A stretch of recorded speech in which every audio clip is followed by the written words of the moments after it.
পয়েন্টে আলোচনা করব, সেটা হচ্ছে কি, সেটা হচ্ছে আল্লাহ তাআলার জিকির। অধিক পরিমাণে আল্লাহ তাআলার জিকির করতে হবে। পারবেন না ইনশাআল্লাহ? অধিক পরিমাণে জিকির।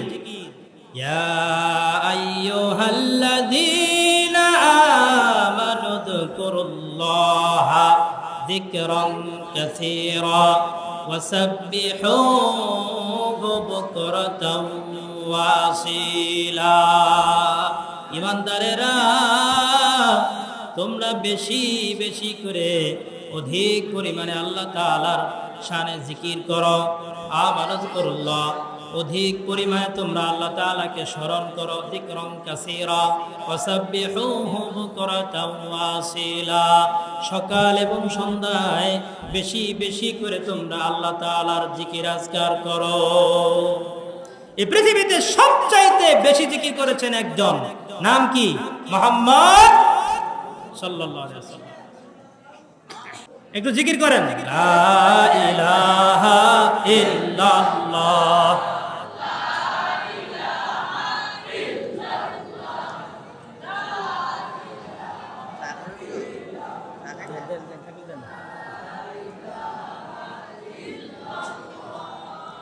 লা ইলাহা ইল্লাল্লাহ, সুবহানাল্লাহ, আলহামদুলিল্লাহ, লা ইলাহা ইল্লাল্লাহ, সুবহানাল্লাহ।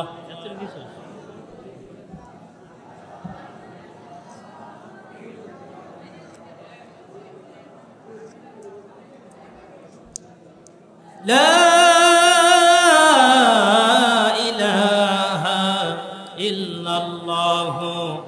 মুহাম্মাদুর রাসূলুল্লাহ সাল্লাল্লাহু আলাইহি ওয়াসাল্লাম। পৃথিবীতে সবচাইতে বেশি জিকির করছেন মুহাম্মদ। আম্মা জান আয়েশা সিদ্দিকা রাদিয়াল্লাহু তাআলা আনহা থেকে বর্ণিত, তিনি বলেন, ইয়াযকুরুল্লাহ আলা কুল্লি আহইয়ানি। আল্লাহ রাসূল সাল্লাল্লাহু আলাইহি সাল্লাম সর্ব অবস্থায় জিকির করতেন, সর্ব অবস্থায়। নামাজের পরে যে জিকিরগুলো আমরা করি এগুলো তো আপনারা জানেন। নামাজের সালাম ফিরানোর পরে কি বলেন? আল্লাহু আকবার। বলেন আল্লাহু আকবার। নামাজের সালামের পরে বলবেন আল্লাহু আকবার। এরপরে আস্তাগফিরুল্লাহ, আস্তাগফিরুল্লাহ, আস্তাগফিরুল্লাহ তিনবার বলবেন। এরপর আল্লাহুম্মা আনতাস সালাম ওয়া মিনকাস সালাম তাবারাকতা ইয়া যাল জালালি ওয়াল ইকরাম, লা ইলাহা ইল্লাল্লাহু ওয়াহদাহু লা শারীকা লা, লাহুল মুলকু ওয়া লাহুল হামদু ওয়া হুয়া আলা কুল্লি শাইইন কাদির। এই জিকিরটা কেউ যদি 100 বার পাঠ করে, আল্লাহ রাসূল সাল্লাল্লাহু আলাইহি সাল্লাম বলেন, তাহলে তার 100টা গুনাহ মাফ করে দেওয়া হয়, 100টা মর্তবা বৃদ্ধি করা হয়। আর আল্লাহর রাস্তায় 10 জন গোলাম মুক্ত করে দিলে যে সওয়াব, সেই সওয়াব পাওয়া যায়। 10 জন গোলামের অনেক দাম, এই সওয়াব আল্লাহ পাক তাকে দিয়ে দেয়। কেউ যদি 100 বার নাও পড়তে পারে, তাহলে মান ক্বালা লা ইলাহা ইল্লাল্লাহু ওয়াহদাহু লা শারীকা লাহু ওয়াহদাহু লা শারীকা লাহু, লাহুল মুলকু ওয়া লাহুল হামদু ওয়া হুয়া আলা কুল্লি শাইইন কাদির 10 মাররাত। যে ব্যক্তি দৈনিক 10 বারও যদি কেউ পাঠ করে, তাহলে কানা কামান আ'তাকা আরবা'তা আনফুসিম মিন ওয়ালাদি ইসমাঈল। আল্লাহর রাসূল বলেন, তাহলে ইসমাঈল আলাইহিস সালামের বংশের 4 জন গোলাম আল্লাহর রাস্তায় সদকা করে দিলে, মুক্ত করে দিলে যেই সওয়াব, সেই সওয়াব পাওয়া যায়। 10 বার তো পারবেন, 100 বার পারলে আলহামদুলিল্লাহ, একেবারে না পারলেও 10 বার পাঠ করবেন ইনশাআল্লাহ। 10 বার পাঠ করলে আমরা 4 জন গোলাম, ইসমাইলের বংশের 4 জন গোলাম আল্লাহর রাস্তায় মুক্ত করলে যে সওয়াব, সেই সওয়াব পেয়ে যাবে ইনশাআল্লাহ।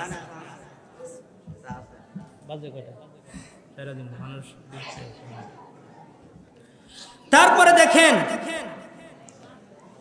আল্লাহ রাসূল সাল্লাল্লাহু আলাইহি সাল্লাম যখন নিদ্রা যাইতেন, তখন আল্লাহ পাককে স্মরণ করতেন। বলেন তো, ঘুমানোর সময় কিভাবে স্মরণ করেন? আল্লাহুম্মা বিসমিকা আমুতু ওয়া আহইয়া। এটা একটা জিকির। যখন আপনি নিদ্রা যাইবেন, ঘুম যাইবেন, তখন এই জিকির করবেন। আল্লাহুম্মা বিসমিকা, বলেন আল্লাহুম্মা বিসমিকা আমুতু ওয়া আহইয়া। এই দোয়াটা তো আমরা সবাই পারার কথা। তারপরে ঘুম থেকে যখন আপনি জাগবেন, ইদাস্তাইকাযা ক্বালা আলহামদুলিল্লাহ, আলহামদুলিল্লাহিল্লাযী আহইয়ানা বা'দা মা আমাতানা ওয়া ইলাইহিন নুশুর। আল্লাহ তাআলা, সমস্ত প্রশংসা ওই আল্লাহর জন্য যিনি আমাকে মৃত্যুর পরে আবার জিন্দা করলেন এবং তার দিকে আমরা ফিরে যাব। ঘুমকে বলা হয়েছে ছোট মৃত্যু। ঘুমকে কি বলা হয়েছে বলেন? ঘুমকে কি বলা হয়? ছোট মৃত্যু। ওয়াফাতুল আসগর, মাউতুল আসগর, ছোট মৃত্যু। একটা হচ্ছে বড় মৃত্যু আর একটা হচ্ছে ছোট মৃত্যু। দেখেন, একটু খেয়াল করেন, এই পৃথিবীতে যত মানুষ আছে সবার ঘুমের প্রয়োজন আছে না? ঘুম ছাড়া কোনো মানুষ আছে পৃথিবীতে বলেন? পশু পাখিরাও ঘুমায়, না ঘুমাইলে মানুষ দ্রুত মারা যাবে। এজন্য মানুষকে তার শরীরের কন্ডিশন ঠিক রাখার জন্য ঘুম প্রয়োজন। ঘুমের সময় আপনার আমার সবার আত্মাটা কার কাছে জমা রাখি জানেন? জানেন কার কাছে জমা রাখেন? আল্লাহর কাছে জমা রাখি। কার কাছে? এটা কি জানেন? বান্দা যখন বলে আল্লাহুম্মা বিসমিকা আমুতু ওয়া আহইয়া, আল্লাহ তাআলা আমি তোমার নামে মৃত্যুবরণ করি, আবার তোমার নামে জাগ্রত হই, অর্থাৎ তোমার নামে আমি নিদ্রা যাই, আবার তোমার নামে জাগ্রত হই। এই কথা বলে যখন বান্দা ঘুমায়, তার আত্মাটা আল্লাহ রাব্বুল আলামিনের কাছে নিয়ে নেন।